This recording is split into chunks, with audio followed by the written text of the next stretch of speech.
शुरुआत करते हैं इंडियन ज्योग्राफी। इसमें इकोनॉमिक ज्योग्राफी की शुरुआत की थी हमने। इकोनॉमिक ज्योग्राफी ऑफ इंडिया में दो पोर्शंस हमें देखना है, agriculture and mines and minerals. हमने लास्ट टाइम एग्रीकल्चर की शुरुआत कर दी थी, राइट। एग्रीकल्चर के ये सारे फैक्टर्स को हमें वन बाय वन स्टडी करना है। क्रॉप से रिलेटेड, लैंड के इश्यूज, वाटर यानी इरिगेशन का पार्ट, न्यूट्रिशन यानी सॉइल में जो न्यूट्रिशंस मिलती है वो, मेकेनाइजेशन या modernisation of agriculture, extension services to the agriculture, finance to the farmers, marketing facilities. ये सारे फैक्टर्स एग्रीकल्चर के डेवलपमेंट के लिए बहुत जरूरी है और इसीलिए सारे फैक्टर्स को हम वन बाय वन स्टडी करेंगे। लास्ट टाइम हमने क्रॉप की शुरुआत कर दी थी और सारे मेजर क्रॉप्स ऑफ इंडिया के बारे में हमने जाना। सारे क्रॉप किस कंडीशन में पैदा होते हैं, उन्हें कौन कौन सी टाइप्स की रिक्वायरमेंट होती है, क्या रेनफॉल, क्या टेम्परेचर, राइट, उन क्या क्या प्रॉब्लम फेस कर रहे हैं वो। जैसे कि राइस के बारे में देखा था, व्हीट प्रॉब्लम्स फेस कर रहे हैं, पल्सीज, मिलेट्स और ऑयल सीड्स, राइट, क्या क्या प्रॉब्लम्स है उनके और उनको प्रमोट करने के लिए गवर्नमेंट ने क्या किया है। इसके साथ हमने देखा था कि कॉटन किस तरीके से ये फ्रगाइल क्रॉप फार्मर्स में सुसाइड का कारण बन रहा है। उसके साथ शुगर केन जो कॉटन से कंपैरेटिवली ज्यादा रिलायबल कैश क्रॉप है, राइट। हमने देखा था कि किस तरह कॉटन जो है नॉर्थ इंडिया से लेके साउथ इंडिया में उसका शिफ्ट हुआ था। टी, उसके बारे में हमने देखा। जूट जो आज आउटडेटेड या उसका कम इंपॉर्टेंस हो गया है।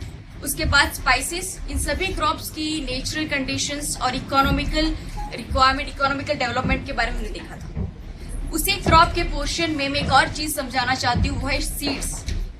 कोई भी क्रॉप में अगर हमें जो है प्रोडक्टिविटी बढ़ानी है, राइट, गवर्नमेंट को चाहिए कि हर एक क्रॉप में, सिर्फ व्हीट या शुगर केन में, लेकिन हर एक क्रॉप्स में उनकी प्रोडक्टिविटी वर्ल्ड के हाईएस्ट प्रोडक्टिविटी से मैच करे। तो उसके लिए सबसे जरूरी चीज होती है उसके लिए जो भी क्रॉप है उसका प्रोडक्टिव या उसका क्वालिटेटिव सीड का होना, राइट। कितना भी फर्टिलाइजर हो जाए, कितने भी पेस्टिसाइड दे दूं मैं सॉइल में, कितनी इरिगेशन हो जाए, लेकिन वो सीड अगर बेकार है तो वो क्रॉप कभी ज्यादा प्रोडक्शन नहीं दे पाएगा। इसीलिए प्रोडक्टिविटी के लिए सबसे इंपॉर्टेंट फैक्टर होता है क्वालिटेटिव सीड और इसीलिए गवर्नमेंट ने इंट्रोड्यूस किया था seed mission. 12th fire plan में सीड मिशन का इंट्रोड्यूशन हुआ, राइट। मिनिस्ट्री ऑफ एग्रीकल्चर जो है वो इसे हैंडल करती है। जो 45 मेजर क्रॉप्स है इंडिया के, उन सभी के लिए ये सीड मिशन लागू किया गया। इस मिशन के तहत जो मेन ऑब्जेक्टिव था गवर्नमेंट का, वो था सीड रिप्लेसमेंट रेशियो को बढ़ाना।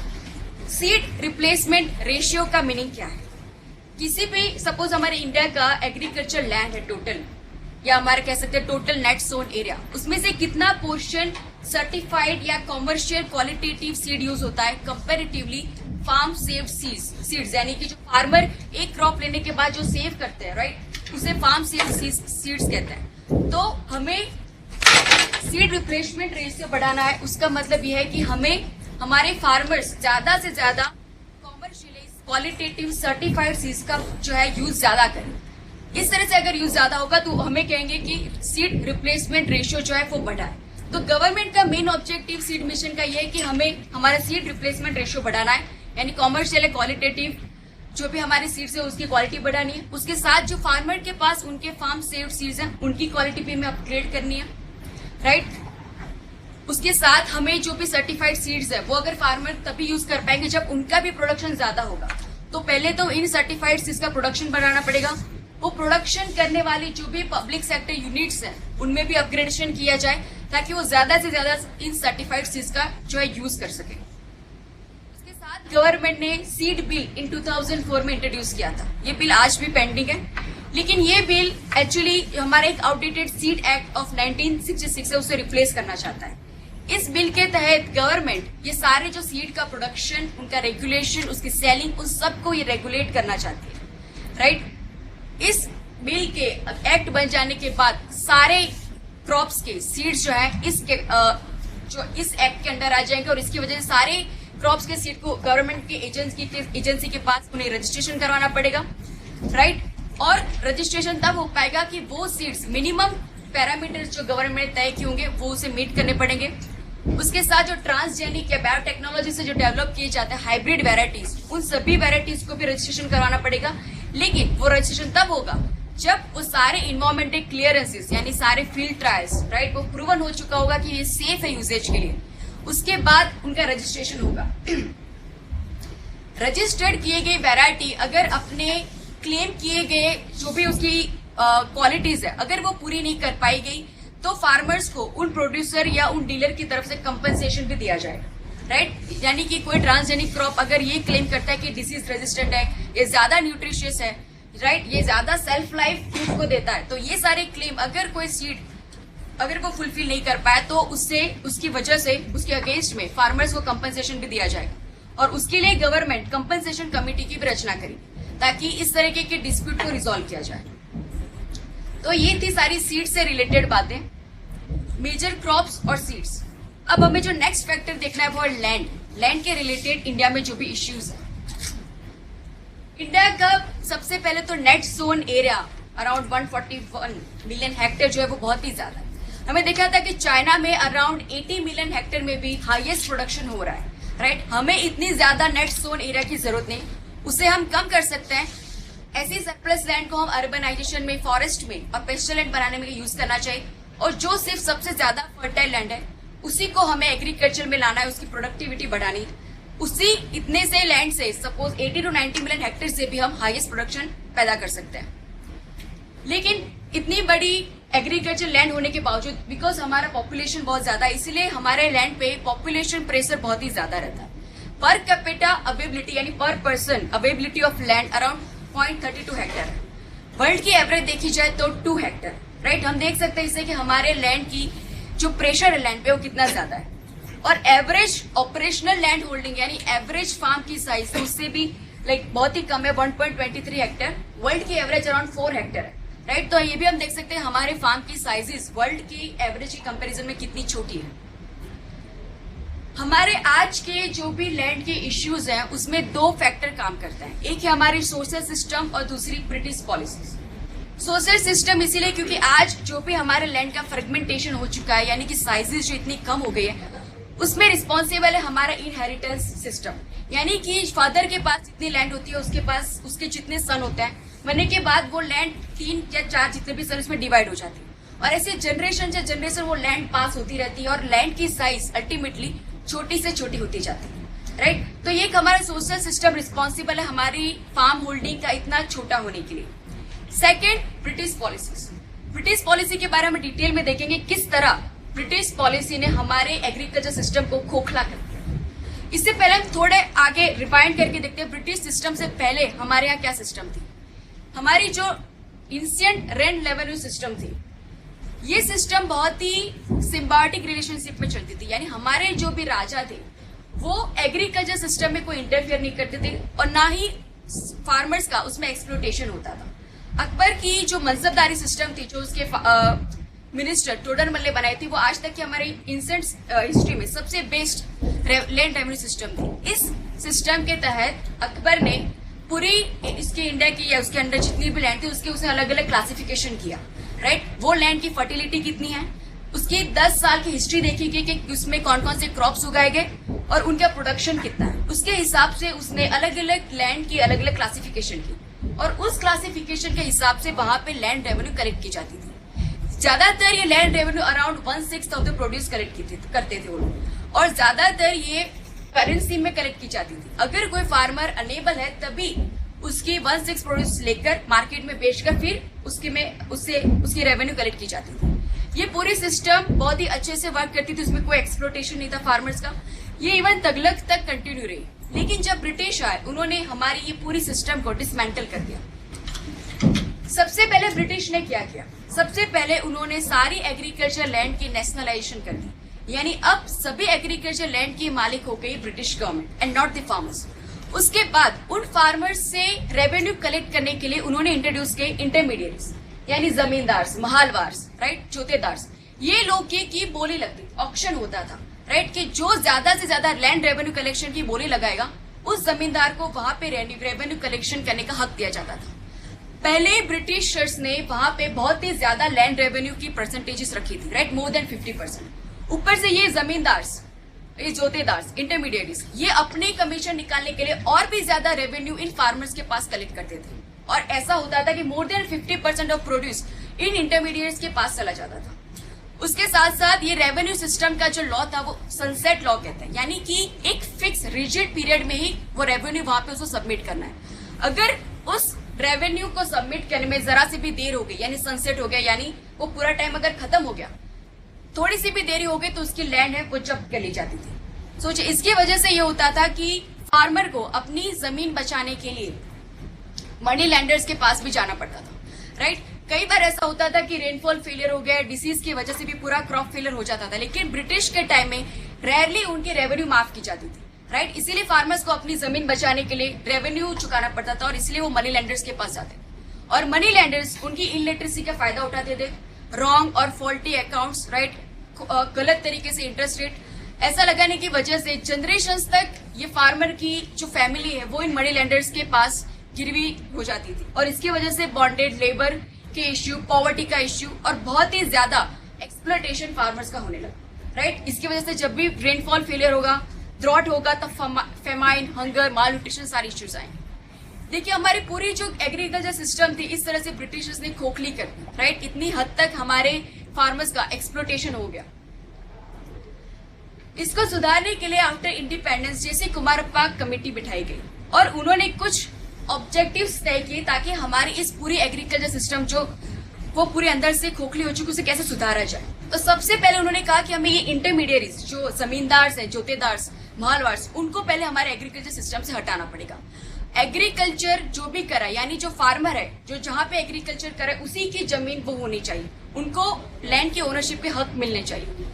उसके बाद दूसरा ऑब्जेक्टिव टेनेंसी रिफॉर्म्स। टेनेंसी यानी कि जो टेनेंट यानी जो लैंडलेस लेबर जो जमींदार की जमीन पर खेती करता है, लैंडलॉर्ड्स उसे अपनी मर्जी के मुजब कभी भी उसको निकाल सकता है। तो ऐसे टेनेंट्स, ऐसे लैंडलेस लेबर को एक सिक्योरिटी होनी चाहिए ताकि वो कभी भी वहां से उसके निकल जाने का उसका डर ना रहे। उसके साथ लैंड कंसोलिडेशन, यानी जो इतना ज्यादा लैंड का फ्रेगमेंटेशन हो चुका है उससे हम लैंड कुछ ऐसे प्रोसेस से लैंड कंसोलिडेट करें ताकि लैंड की यानी फार्म होल्डिंग की साइज बढ़ पाए। और मॉडर्नाइजेशन ऑफ लैंड रिकॉर्ड्स, ये आज तक हमारे जो लैंड रिकॉर्ड्स है वो जो राजा के टाइम में, ब्रिटिश टाइम में कोई अच्छे से लैंड रिकॉर्ड्स है उनका डेटाबेस हुआ नहीं था, और इसीलिए किसकी लैंड है, ओनरशिप क्या है, कौन कितने टाइम पर वहां पे as a landless labour work कर रहा है, इसके कोई प्रूफ नहीं थे। तो इस सारे ऑब्जेक्टिव के साथ हमारे लैंड रिफॉर्म्स इंट्रोड्यूस किए गए। लैंड रिफॉर्म्स का फर्स्ट एजेंडा था एबोलिशन ऑफ जमींदारी, लेकिन लैंड स्टेट सब्जेक्ट है और इसके लिए सारे स्टेट्स की विधानसभाओं में जमींदारी हटाने के लिए अलग अलग कायदे बनाने पड़े, राइट। लेकिन ये हुआ कि उस टाइम पे आफ्टर इंडिपेंडेंस जब ये विधानसभा में कायदा लाने की बात हुई, अलग अलग राज्यों की विधानसभा में ऑलरेडी इन लैंडलॉर्ड्स का दबदबा था, राइट। वो ऑलरेडी वहां पे विधानसभा में मेंबर थे, इन्फ्लुएंशियल थे। इसलिए जब भी ये लैंड रिफॉर्म्स के कायदे या जमींदारी हटाने के कायदे वहां पे इंट्रोड्यूस हुए, उन्हें अलग अलग तरीके से इन कायदों को रोकने की जो है प्रोसेस स्टार्ट कर दी। उन्होंने सुप्रीम कोर्ट में, हाई कोर्ट में वहां पे स्टे लाने की कोशिश की, पॉलिटिकल एजिटेशन किया, और फिर ऐसा हुआ कि वो लोग ने कायदा ही इतना वीक बना दिया, उसमें लूपहोल्स इतने डाल दिए कि जो रिजल्टेंट एक्ट है वो काफी वीक था उसके, और उन लूपहोल को फायदा उठा के इन लैंडलॉर्ड्स ने लोकल लेवल पे भी करप्शन है, लोकल लेवल पे जो लैंड के ऑफिशियल्स होते हैं उनको ब्राइब देकर उनकी जो भी जमीन थी वो उन्होंने बचा के रखी, राइट। तो इसीलिए हम देख सकते हैं कि ये लैंड रिफॉर्म्स जो हमें जमींदारी हटाने की चीज थी उसे बहुत ही पार्शियली हमें सक्सेस मिली, क्योंकि काफी सारे लैंड में लूपहोल्स थे, उनका फायदा ये जमींदार उठाते गए। सबसे ज्यादा अगर हम देखें तो ईस्टर्न इंडिया में आज भी इनफॉर्मल वे में जमींदारी एग्जिस्ट करती है। लैंड रिफॉर्म्स का दूसरा एजेंडा टेनेंसी रिफॉर्म्स, यानी कि जो टेनेंट्स है, लैंडलेस लेबर है, उन्हें हमें सिक्योरिटी प्रोवाइड करनी है। सबसे पहले जो लैंड रेंट था मोर देन 50% था, उसे कम करके हमने 10 to 15% कर दिया। कुछ स्टेट में तो अराउंड 8% भी कर दिया गया। सिक्योरिटी ऑफ टेन्योर, हमने कुछ लैंड के यानी जमींदार और टेनेंट्स के साथ लीज या एग्रीमेंट या कॉन्ट्रैक्ट करवाए ताकि उतने साल तक वो जमींदार टेनेंट्स को निकाल नहीं पाता, राइट। उससे वो सिक्योरिटी मिल जाती। लेकिन इन सभी चीजों में भी लिमिटेशन थी, राइट, क्योंकि हमारे पास लैंड रिकॉर्ड्स नहीं थे। लैंड रिकॉर्ड नहीं होने की वजह से किसकी लैंड क्या ओनरशिप है, वो लैंडलेस लेबर कितने टाइम से वहां पे काम कर रहा है, उसका कोई प्रूफ नहीं मिलता। प्लस ये जो टेनेंट्स होते हैं इलिटरेट एंड पुअर होते हैं, तो अगर इसी चीज का, ये लॉ टेनेंसी रिफॉर्म का भी अगर वायोलेशन होता है तो वो जमींदार के अगेंस्ट जाके लीगल फाइट नहीं दे सकते, राइट। तो इसकी वजह से भी इसका ब्लैटेंटली और ओपनली उसका वायोलेशन हुआ। तीसरा एजेंडा लैंड सीलिंग, ये थोड़ा कंट्रोवर्शियल रहा, जब भी इंट्रोड्यूस हुआ पॉलिटिकली उसमें काफी अपोजिशन हुआ था। लैंड सीलिंग के तहत गवर्नमेंट ने ये तय किया कि किसी भी फार्मर है जिसके भी पास लैंड है उसकी उन्होंने एक अपर लिमिट तय की। अगर उससे ज्यादा किसी के पास लैंड है तो वो सरप्लस लैंड उसे गवर्नमेंट में सबमिट करनी पड़ेगी और फिर गवर्नमेंट वो सरप्लस लैंड को अलग अलग लैंडलेस लेबर में डिस्ट्रीब्यूट करेगी, राइट। लेकिन इसको भी इम्प्लीमेंट करना बहुत ही डिफिकल्ट था, राइट, क्योंकि जैसे ही सरकार ने अपर लिमिट तय की, सारे जो लैंडलॉर्ड्स थे जिनके पास इस अपर लिमिट से ज्यादा लैंड थी उन्होंने बेनामी ट्रांजैक्शन कर दिया, यानी कि उनके पास जो भी रिलेटिव थे, ड्राइवर, नौकर, सबके नाम पे अलग अलग जगहों पे अपने लैंड के डिवीजन कर दिया ताकि वो अपर लिमिट से नीचे आ जाए। इवन उनके नीचे काम करने वाले लैंडलेस लेबर को भी अंगूठा लगवा दिया कि वो उस जमीन के मालिक है। असल में तो उसको पता भी नहीं था कि वो उस जमीन का मालिक हो गया, राइट। तो इस तरीके के बेनामी ट्रांजैक्शन, इवन कुछ ऐसे नामों पे लैंड कर दी गई जो आदमी दुनिया में एग्जिस्ट भी नहीं करता, राइट। तो इस तरीके के बेनामी फिक्टिशियस ट्रांसफर किए गए, राइट। उसका सबसे बड़ा प्रॉब्लम ये था कि उस टाइम पे भी मॉडर्नाइजेशन या लैंड रिकॉर्ड नहीं था, कंप्यूटराइजेशन नहीं था, ताकि अगर रिकॉर्ड होते तो उसमें ओनरशिप का प्रूफ या उसमें कोई चेकिंग हो पाए। लेकिन वो होने ना होने के वजह से ये लैंड सीलिंग का जो भी एजेंडा था ये भी उतना सक्सेसफुली काम नहीं करा। Fourth agenda, land consolidation. हमारे यहाँ लैंड उन्होंने बताया पर कैपिटा अवेलेबिलिटी बहुत ही कम है। जितनी लैंड कम होगी प्रोडक्शन भी उतना कम होगा, राइट। उनके पास इतनी प्रॉफिटेबल इनकम नहीं आएगी और इतनी अगर इनकम ही कम होगी तो वो एग्रीकल्चर में इन्वेस्टमेंट भी कम कर पाएंगे। तो इसके लिए गवर्नमेंट ने दो चीजें इंट्रोड्यूस की गई। एक तो थे एक्सचेंज ऑफ लैंड्स, यानी कई बार होता है विलेज में कि किसी एक फार्मर के पास लैंड के अलग अलग पैचेस होते हैं जो अलग अलग जगह पे लोकेटेड होते हैं, राइट। तो गवर्नमेंट ने ये देखा कि किसी के पास इस तरह के अलग अलग जगह पे छोटे छोटे पैचेस हैं, वो उसके सराउंडिंग किसी फार्मर के साथ अपने लैंड की एक्सचेंज कर ले ताकि एक ही जगह पे उसका बड़ा एग्रीकल्चर का फार्म वहां पे बन जाए, राइट। ताकि क्या होगा कि अगर छोटे छोटे पैचेस में अलग अलग जगह पे वो फार्मिंग करेगा, हर एक जगह पे ट्यूबवेल लगाएगा, हर एक जगह पे इरिगेशन, तो ये डुप्लीकेशन ऑफ रिसोर्सेज हो जाएगा। इससे अच्छा है कि वो अलग अलग फार्मर के साथ एक्सचेंज कर ले लैंड, ताकि एक बड़ी लैंड हो जाए और उसमें अच्छे से प्रोडक्शन भी बढ़े और उसमें मैकेनाइजेशन भी हो पाए। लेकिन ये होने के लिए म्यूचुअल ट्रस्ट होना बहुत जरूरी है, राइट, क्योंकि कोई ऐसा क्लेम करेगा कि तुम्हारी लैंड से मेरी लैंड ज्यादा फर्टाइल है, मैं क्यों एक्सचेंज करूं। तो ऐसे विलेजेस में ये चीज होने के लिए म्यूचुअल ट्रस्ट का होना जरूरी है। दूसरी एक चीज गवर्नमेंट ने इंट्रोड्यूस की वो थी cooperative farming. Cooperative farming actually originate हुई थी सोवियत यूनियन में, राइट, जब सोशलिस्ट रूल था वहां पे। और वहां पे एक्चुअली और जो इंडिया में उसका सक्सेस देखकर नेहरू ने कोऑपरेटिव फार्मिंग की जो पूरी प्रोसेस वो इंडिया में इंट्रोड्यूस करने का ट्राई किया, लेकिन फिर उसका पॉलिटिकल काफी प्रोटेस्ट हुआ और कोऑपरेटिव फार्मिंग जो है वो इम्प्लीमेंट करना भी काफी इम्प्रैक्टिकल या डिफिकल्ट होता है। उसकी वजह है कि कोऑपरेटिव फार्मिंग में ये होता है कि मोर देन वन फार्मर्स या ग्रुप ऑफ फार्मर्स मिलके उनके पास जितनी भी लैंड है वो सारी इकट्ठी करके, मतलब एक साथ, फिर वो सभी एक साथ वहां पे फार्मिंग करते हैं, राइट। और सिर्फ लैंड का पुलिंग नहीं होता, उनके पास जो भी नॉलेज है, एक्सपर्टाइज है, उनके पास जो भी एग्रीकल्चर के टूल्स है, उन सभी को वो इकट्ठा करते हैं और एक साथ वहां पे फार्मिंग करते हैं, राइट। ऐसी फार्मिंग को कोऑपरेटिव फार्मिंग कहते हैं। लेकिन इस फार्मिंग में प्रॉब्लम क्या है कि जब इस तरीके की फार्मिंग करने के बाद जब शेयरिंग की बात आती है, राइट, जब प्रोड्यूस हो गया और शेयरिंग की बात आती है, तब काफी डिस्प्यूट हो सकता है, क्योंकि वहां पे शेयरिंग के लिए बहुत सारे फैक्टर्स काम करते हैं, राइट। क्योंकि जो भी फार्मर्स एक साथ मिले उन सभी की लैंड साइज तो सेम नहीं होगी, किसी की छोटी होगी, किसी की बड़ी होगी, किसी की ज्यादा फर्टाइल लैंड होगी, किसी की कम फर्टाइल होगी। तो जब शेयरिंग की बात आएगी तो कोई बोलेगा कि मेरी लैंड ज्यादा थी, मुझे शेयर ज्यादा मिलना चाहिए। कोई कहेगा लेकिन मेरी लैंड ज्यादा फर्टाइल थी। कोई कहेगा कि मैंने ज्यादा फाइनेंशियली इन्वेस्ट किया है तो मुझे ज्यादा शेयर मिलना चाहिए। कोई कहेगा कि मैंने ज्यादा इनपुट या ज्यादा टूल्स मेरे यूज हुए हैं। कोई कहेगा मेरे नॉलेज ज्यादा थी, मेरे एक्सपर्टाइज मैंने ज्यादा डाली तो मुझे ज्यादा शेयर मिलना चाहिए।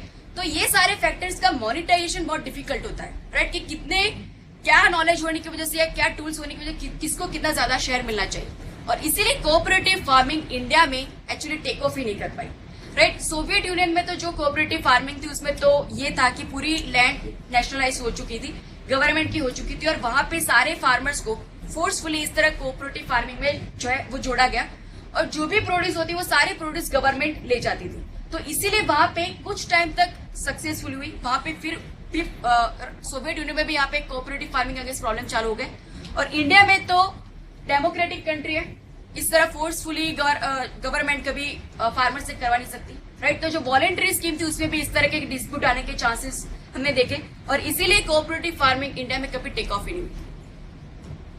तो स्टेटस क्या हुआ इन सभी लैंड रिफॉर्म्स इंट्रोड्यूस करने के बाद?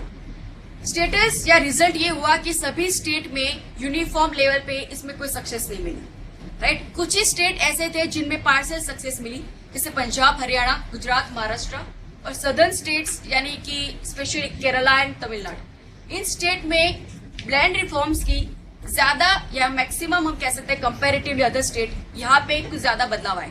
स्पेशली पंजाब और हरियाणा में जो लैंड कंसोलिडेशन था वो भी अच्छे से वर्क हुआ और वहां पे लैंड होल्डिंग यानी फार्म की साइजेस वहां पे बड़ी हो गई, राइट? तो इस हिसाब से बहुत ही इनफॉर्मल या नॉट यूनिफॉर्म वे पे इस तरह से इम्प्लीमेंटेशन और सक्सेस अच्छे से मिली नहीं, और ईस्टर्न इंडिया को सबसे लीस्ट वहां पे सक्सेस मिली। और वहां पे आज भी हमने कहा कि इनफॉर्मल वे पे जमींदारी सिस्टम आज भी वहां पे बहुत ज्यादा नंबर में लैंडलेस लेबरर्स हैं, मार्जिनल लेबर्स हैं जिनके पास लैंड की साइज बहुत ही कम है, राइट? तो हमने ये सारी चीज देखी कि लैंड में क्या क्या हुआ। पहले हमारी हिस्ट्री में एग्रीकल्चर की सिचुएशन कुछ अलग थी, उसके बाद ब्रिटिशर ने कुछ अलग सिस्टम बिठा दी और इसकी वजह से अलग अलग एग्रीकल्चर सिस्टम बनी, वेरिएशंस आ गए, राइट? क्योंकि लैंड रेवेन्यू सिस्टम भी पूरी यूनिफॉर्म नहीं थी इंडिया में। कई जगह पे जमींदारी सिस्टम थी, कई जगह पे रोहितवारी सिस्टम थी, कई जगह पे महलवारी सिस्टम थी। तो वहां पे इस सिस्टम के तहत अलग अलग वेरिएशंस पैदा हुए। उसके बाद उस सिस्टम के ऊपर जब लैंड रिफॉर्म्स लगाए गए तो लैंड रिफॉर्म्स में भी अलग अलग रीजन में अलग अलग तरीके के सक्सेस के लेवल मिले। तो इसकी वजह से हमारे एग्रीकल्चर में डाइवर्सिटी पैदा हो। Diversity not only in terms of climatology, in the climate, but diversity in terms of agriculture status and even in the economical status of the farmers। यानी कुछ रीजन में ऐसा हुआ कि फार्म की साइजेस ज्यादा बड़ी थी, जैसे पंजाब, हरियाणा। कुछ रीजन में फार्म की साइजेस बहुत ही छोटी थी, जैसे ईस्टर्न इंडिया। कुछ रीजन में टेक्नोलॉजिकल एडवांसमेंट ज्यादा था, कुछ में कम था। किसी रीजन में फार्मर जो थे ज्यादा इकोनॉमिकल वेल ऑफ थे और कई जगह पे ज्यादा लैंडलेस लेबरर्स की ज्यादा संख्या थी। Marginal farmers, big farmers, planters, अलग अलग रीजन में अलग अलग ये वेरिएशन या डाइवर्सिटी पैदा हुई। उसके साथ क्लाइमेटिक कंडीशन में तो डाइवर्सिटी थी ही, राइट? अलग अलग रीजन में अलग अलग तरह के रेनफॉल, अलग तरीके की सॉइल, अलग तरीके का temperature, water level, water availability. तो इस सारी डाइवर्सिटी के साथ अगर हमें हमारे एग्रीकल्चर को सुधारना है, उसे इम्प्रूवमेंट लानी है, तो one size cannot fit all. हमें इन सारी डाइवर्सिटी को ध्यान में रखते हुए हमें हमारे इम्प्रूवमेंट्स जो है वो अप्लाई करने पड़ेंगे। यानी जिस रीजन में जिस तरीके के एग्रो क्लाइमेटिक उसका स्टेटस है, इकोनॉमिक स्टेटस है, उस हिसाब से हमें वहां पे सुधार लाने पड़ेंगे। और इसीलिए इंट्रोड्यूस हुआ agro climatic planning. Agro climatic planning जो प्लानिंग कमीशन इंट्रोड्यूस किया है वो एक प्लानिंग का अप्रोच है। यानी इस अप्रोच से हम एग्रीकल्चर में सुधार ला सकते हैं। इस प्लानिंग में जनरली ये होता है कि हर एक रीजन को, यानी इंडिया के पहले सभी एग्रीकल्चर लैंड या पूरे इंडिया को अलग अलग क्लाइमेटोलॉजी या एग्रो क्लाइमेटिक रीजन में डिवाइड किया जाता है। उस रीजन की कैसी क्लाइमेटिक कंडीशन है, उसके फार्मर्स की क्या कंडीशन है, उन सभी चीजों में ध्यान रखकर डिवीजन होता है। और फिर वहां पे फार्मर को उस रीजन में जो स्पेसिफिक जो उसकी रिक्वायरमेंट है उसके हिसाब से वहां पे टेक्नोलॉजिकल डेवलपमेंट होता है, क्रॉप में या एग्रीकल्चर प्रैक्टिसेस की डेवलपमेंट होती है। और उस हिसाब से मतलब जिस रीजन की जैसी रिक्वायरमेंट है उसी तरीके के वहां पे पॉलिसीज बनाई जाती है। तो इस तरीके के प्लानिंग को एग्रो क्लाइमेटिक प्लानिंग कहते हैं। Food and agriculture organization UN उसने डेफिनेशन दी है एग्रो क्लाइमेटिक प्लानिंग की। A land unit delineate in terms of major climate and growing period which is climatically suitable for certain range of crops.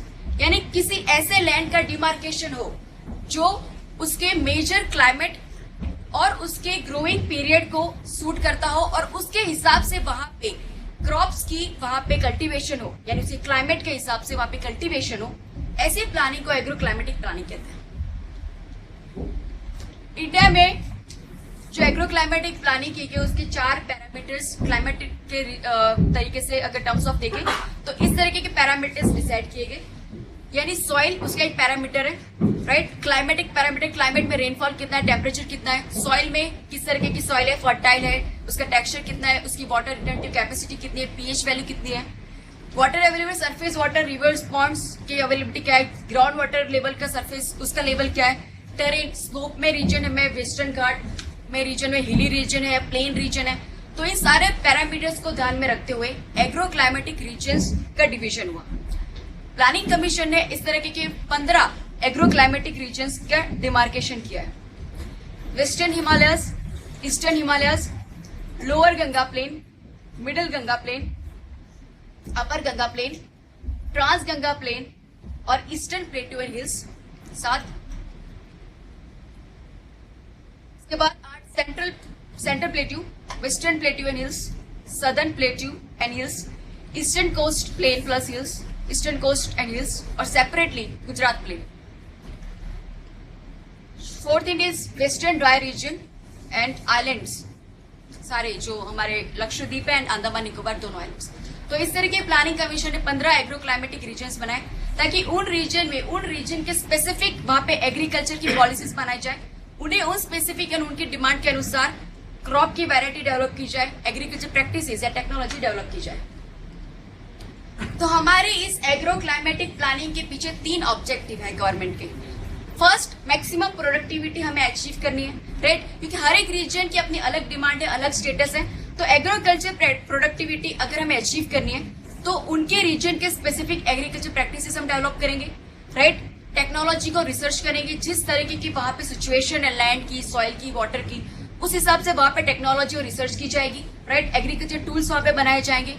उसके साथ conservation of resources, यानी जिस reason में जितने नेचुरल रिसोर्स है उसका ओवर यूसेज ना हो जाए, राइट। अगर वहां पे पहले से ड्राई रीजन है, राइट, तो उसका ज्यादा ओवर एक्सट्रैक्शन ना हो जाए ग्राउंड वाटर का, यानी ग्राउंड वाटर एग्जॉस्ट ना हो जाए, ज्यादा ओवर इरिगेशन ना हो जाए। तो इस तरीके की हमारे नेचुरल जो रिसोर्स है उसका भी कंजर्वेशन हो, इस तरह की बातें ध्यान में रखी जाएगी।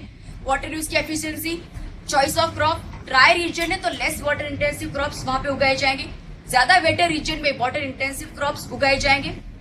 तीसरा objective economic benefit to farmer. सबसे अल्टीमेट ऑब्जेक्टिव तो यह कि हमारे फार्मर्स को इकोनॉमिक बेनिफिट मिले, राइट। तो उसके लिए सिर्फ क्रॉप नहीं, लेकिन क्रॉप के अंदर भी डाइवर्सिफिकेशन दे, यानी सिर्फ व्हीट राइस है ग्रेन क्रॉप्स नहीं, लेकिन oil seeds, cash crops, right, pulses, इन सभी उगाने के लिए हमें इंसेंटिव्स उनको दे।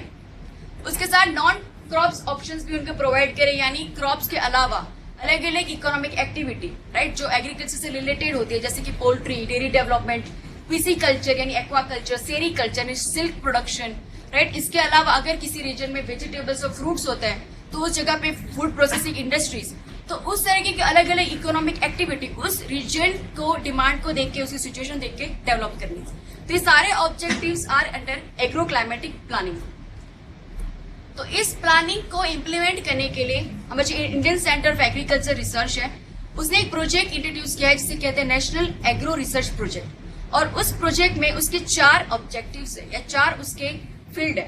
फर्स्ट, आईसीआर ये देखता है कि किसी भी रीजन का इकोलॉजिकल स्टेटस क्या है।